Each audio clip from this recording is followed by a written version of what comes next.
اس تعلق سے امام عشق و محبت حضور اعلیٰ حضرت فاضل بریلوی علیہ الرحمۃ والرضوان ارشاد فرماتے ہیں، آپ فرماتے ہیں کہ کسی مسلمان کو بلکہ کافر ذمی کو بھی، ہے نا، کافر ذمی کو بھی شرعی حاجت کے بغیر ایسے الفاظ سے، ایسے ورڈز سے پکارنا جس سے اسے تکلیف ہوتی ہو، اس کو ہرٹ ہو، دل شکنی ہو، دل آزاری ہو، اسے پین ہو، اسے تکلیف ہو، ایسے الفاظ سے پکارنا، فرماتے ہیں کہ یہ ناجائز اور حرام ہے.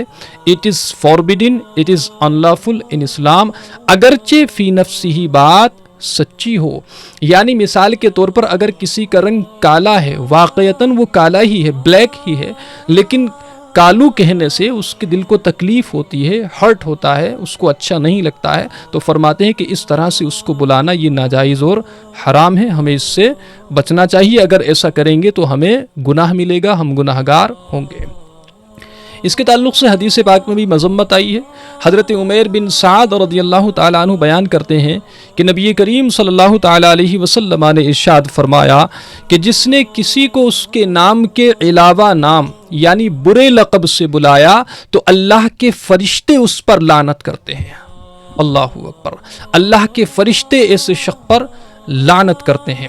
The Prophet Muhammad, peace be upon him, said, whoever calls someone by a name other than his own, that is, with a bad nickname, the angels curse him. اللہ کے فرشتے اندازہ لگائیں آپ اس کے اوپر لعنت کرتے ہیں.